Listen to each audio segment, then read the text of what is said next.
Autumn lies cold over the hills of northern Hungary, and on a lonely rise the fortress of Eger watches the horizon darken. Inside its walls, 2,000 souls, crowd soldiers with patched armor, peasants with farm tools, priests, craftsmen, and women who refuse to run. Across the fields, tens of thousands of Ottoman soldiers march beneath crescent banners, guns and ladders rolling forward as if this will be mere punishment.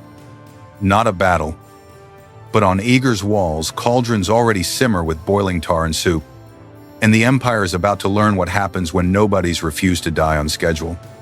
At Mohács, a kingdom drowned in an afternoon. Hungary's young king died in the mud and marshes alongside its nobility, and with them went the backbone of the medieval state. In the years that followed, the crown splintered, one part under distant Habsburg protection, another swallowed by the Ottoman Sultan, and a third held by half-independent lords who swore whatever oaths kept them alive.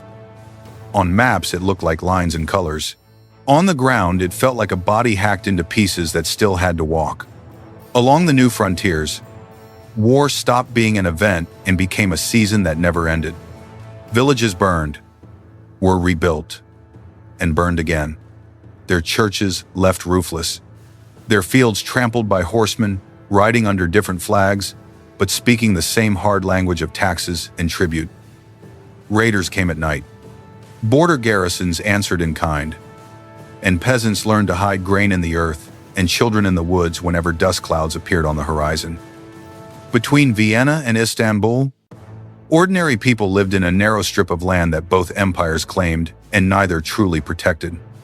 Eger sat in the middle of this wounded zone, a stone outcrop above a river, its walls wrapped around more than barracks. Behind its gates, crowded farmers driven from burned homesteads, craftsmen who had traded workshops for cellars, widows and orphans who had nowhere else to go. What had once been a frontier town had hardened into a refuge and a shield, a place where every rooftop and courtyard might one day be called to serve as part of the wall, and the people inside it knew that day was coming. István Dobó did not inherit a stable command. He inherited a broken frontier and a stone shell full of frightened people. He was not the most powerful lord in Hungary, but inside Eger his word was iron, and he believed with a fanatic clarity that if these walls fell, the broken pieces of the kingdom behind them would be swept away. He walked the courtyards counting more faces than helmets, more calloused hands than polished swords, and still came back to the same conclusion. This place must hold, or everything behind it would be fed to the same empire that had swallowed Mohács. For Dobó, defending Eger was not just duty to a king, it was a promise to every family that had run out of places left to run. If Dobó was the will of the fortress, Gergely Bornemissza was its restless mind. He looked at the enemy not in terms of banners and titles, but as weight, distance, angles, and timing, sketching ideas in coal on scraps of wooden walls. Where others saw a barrel, he saw a bomb. Where others saw a cart, he imagined a fire wagon that could turn a narrow street or a breach into a furnace. In a world where empires measured strength in regiments and cannon, Bornemissa's answer was ropes, pulleys, powder, and tricks that could make a handful of men feel like a regiment. Around them gathered a garrison that no drill master would have claimed as his own. Professional soldiers shared bunk rooms with shepherds who still smelled of smoke, blacksmiths who could swing hammers as easily as maces, and priests who blessed guns as well as graves. Women who had been told to evacuate simply refused, choosing instead to haul stones, stitch wounds, and quietly learn where the boiling cauldrons were kept. Eger's strength was not rows of identical uniforms, but a town's worth of lives piled into one rocky hill. And long before the first Ottoman gun fired, it had already turned itself from a fortress with people into a people with a fortress, a town that intended to become a weapon. In the Ottoman command tents, Eger was not a mystery. It was a problem to be erased. Maps of northern Hungary lay spread beneath lamplight, and fingers traced a path of expansion that ran straight through the little hilltop fortress. To break the borderlands, the High Command decided they would make an example so brutal that every other garrison would think twice before resisting. Eger, small and stubborn, was chosen to be that example. Then the plan stood up and started walking. Columns of janissaries in ordered ranks, irregulars on wiry horses, engineers and sappers with coils of rope and shovels, and long lines of wagons hauling powder and heavy guns all rolled west, their dust clouds joining into one gray smear across the horizon. Drums beat time, prayers murmured in many tongues, and above it all, the red banners of the empire, marked with the crescent, rippled like a moving sky. From the road, Eger was just another speck of stone waiting to be swallowed. On the walls, it looked very different. Men shaded their eyes and watched the far hills darken with tents, cooking smoke, and the glint of metal, while women passed stones and water along the parapets in grim silence. As the sun went down, the first Ottoman campfires flared one by one, then linked into an unbroken ring of orange around the black shape of the fortress. By full dark, Eger was a single chipped tooth in the closed jaws of an empire, waiting for the first bite of cannon fire. The first shot did not sound like a single gun. It sounded like the sky breaking, a flash on the ridge, a heartbeat of silence, then a crash that ran through the stones of Eger like a giant's fist, showering the courtyard with dust and shards of mortar. Men flinched, children screamed, and even veterans who had seen battle before found their hands shaking as the second, third, and fourth reports rolled in, until the fortress felt less like a building and more like a drum someone was trying to smash through. By midday, the air itself seemed made of smoke and grit, and every breath tasted of powder. Very quickly, the garrison learned the new calendar of their lives. Days belonged to the guns, walls shuddering, bastions coughing out chunks of stone, roofs torn open, stairways collapsing under cascades of rubble, while cannonballs moaned overhead and burst against the earthworks with sickening thuds. Nights belonged to bleeding hands and burning muscles, as soldiers and townsfolk together dragged beams into breaches, stacked broken masonry into makeshift ramparts, and nailed doors across shattered gaps where a wall used to be. Sleep came in scraps in corners, snatched between alarms, and no one could remember when the fortress had last been quiet. Through it all, István Dobó walked the ramparts, cloak powdered white with dust, a bandage darkening beneath his armor where a splinter had already found him. He leaned on parapets to speak to men whose eyes were rimmed red, clapped shoulders, lifted fallen muskets back into shaking hands. And when another section of wall sagged under impact, he was there, shouting orders as if he could hold the stones together by voice alone. The Ottomans probed the damage with small assaults, testing ladders and skirmish lines, only to be driven back by ill-armed townsmen and women hurling rocks from hastily rebuilt parapets. By the time the first week of thunder had passed, Eger was bleeding from a dozen wounds, but it was still standing, and its heartbeat was starting to match the rhythm of the guns. The first warning was not a shout, but a sound faint, irregular scraping that seemed to come from the stone itself. Men on the walls felt vibrations in the soles of their feet where no impact had struck. Mugs rattled on tables with no cannonball nearby, and a sense of wrongness crept through the fortress. When Bornemissza pressed his ear to the cold masonry and heard the steady pick, pick, pick from below, the truth settled like a weight. The Ottomans were digging, turning the earth under Eger into a bomb. It was no longer enough to hold the walls. They now had to hold the ground under them. Bornemissza answered with tunnels of his own. He organized listening posts in cellars and chapels, men lying flat with ears pressed to beams, mapping enemy progress by sound as if charting moles in the dark. Countermines snaked outward from the fortress, narrow shafts braced with stolen timbers, meant to intersect Ottoman galleries so they could be flooded, collapsed, or set ablaze. He sketched crude diagrams for barrels packed with powder, scrap metal, and pitch. And for fire carts that could be rolled into tight spaces and turned into instant furnaces. Trading space for scorching shock.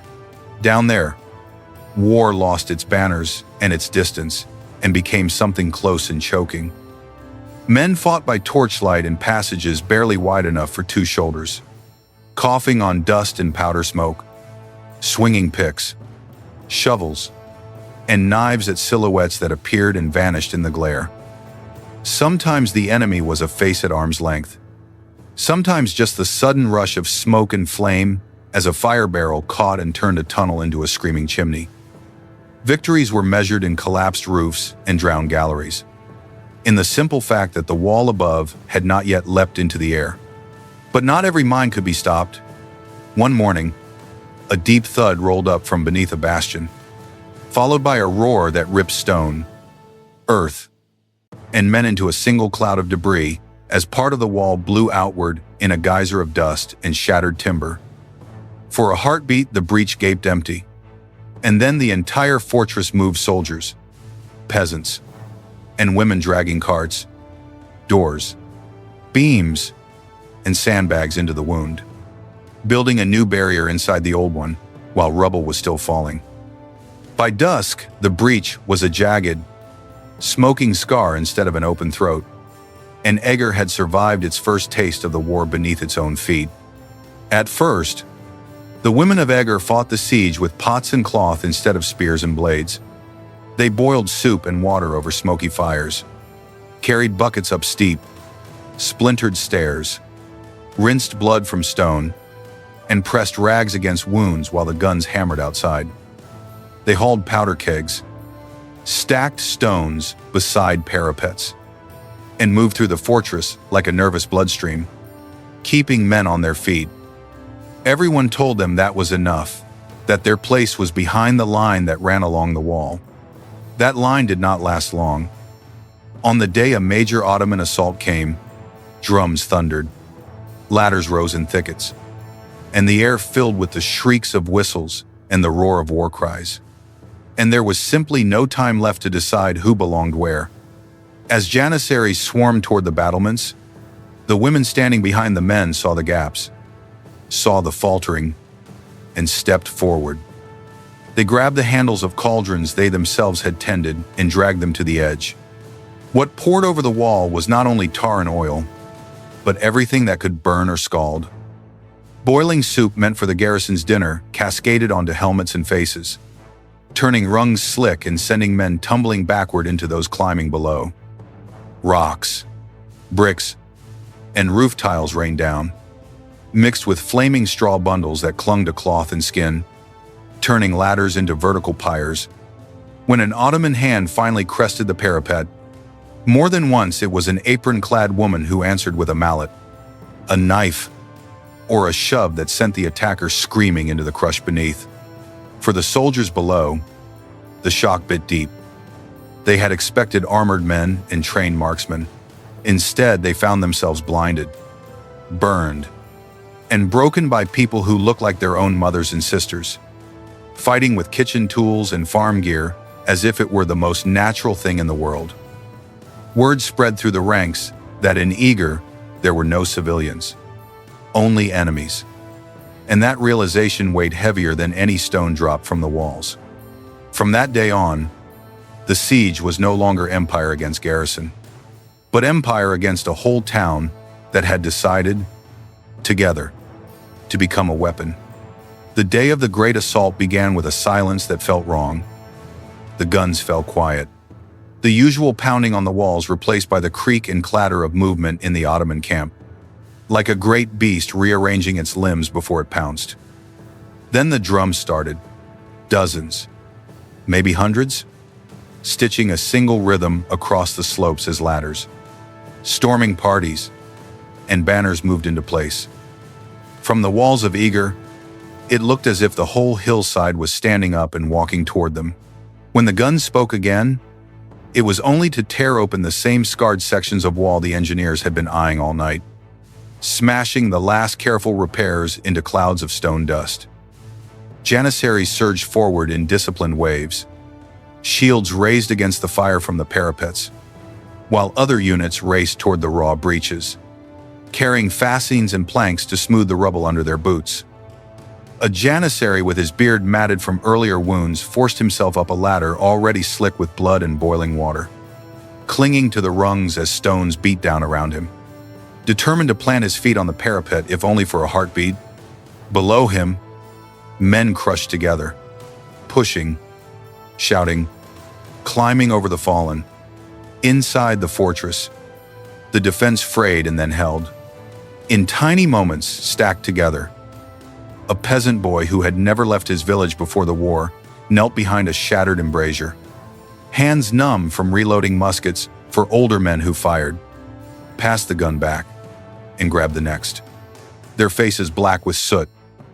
A woman staggered under the weight of a wounded defender, dragging him away from a collapsing battlement, then turned around and ran back with a steaming cauldron that she and two others heaved over just as another ladderhead appeared.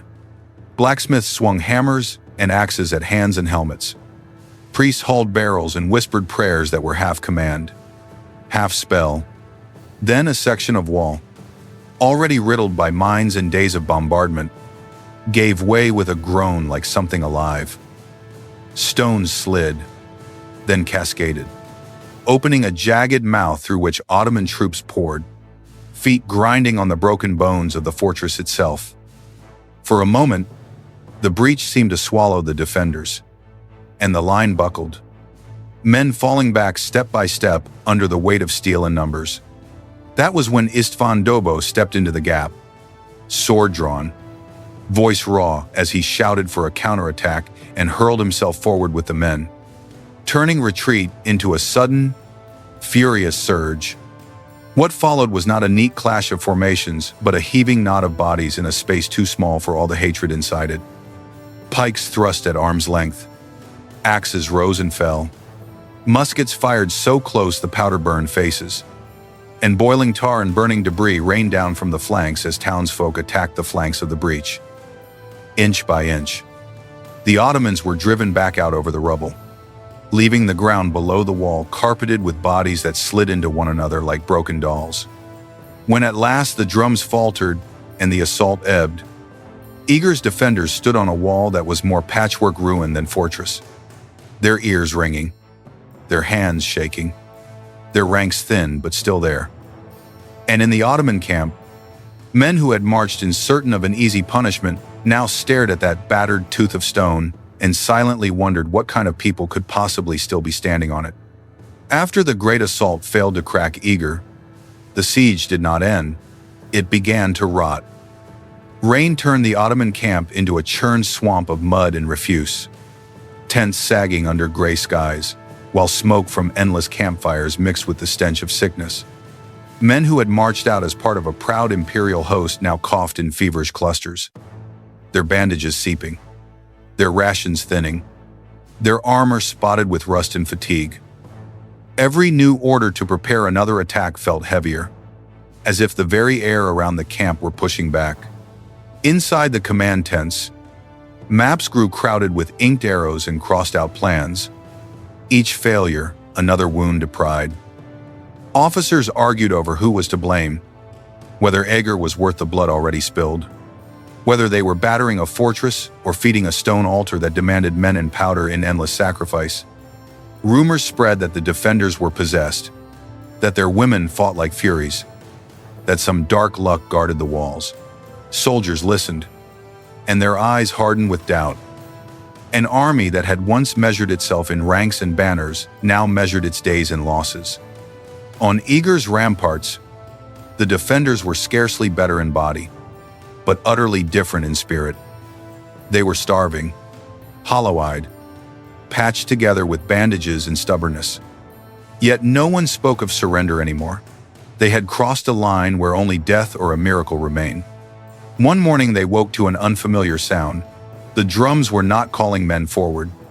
They were silent, and distant figures were disassembling batteries, lowering tents, turning wagons back the way they had come. As the realization spread along the shattered walls, it felt less like victory than disbelief, that this broken tooth of stone had finally outlasted an empire's will to bite.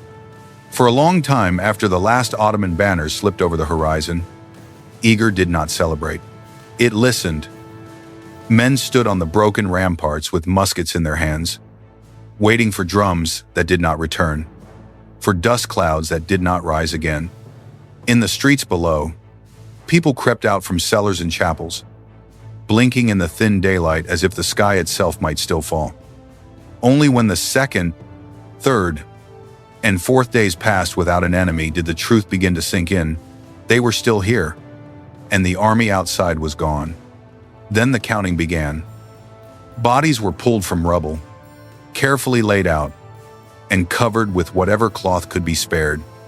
Soldiers and townsfolk indistinguishable under the same torn blankets. Houses that had once held families were now only 3 standing walls and a doorway that opened onto emptiness. Their hearths filled with rubble instead of firelight. The little churches and chapels that had anchored the community were cracked open, their icons blackened by smoke, their bells silent over fields that had been churned and burned into scars. In courtyards and lanes, children wandered among the ruins, calling names that no one answered. István Dobó and his officers walked the ramparts one last time, boots crunching on broken stone where parapets had once been smooth. They looked out over a landscape of graves, pyres, and shattered roofs, and then back at the battered walls that had somehow done what no one had expected. Pride was there, but it sat beside a deep, bone-level sorrow, the knowledge that the price of this stand would be carried for the rest of their lives.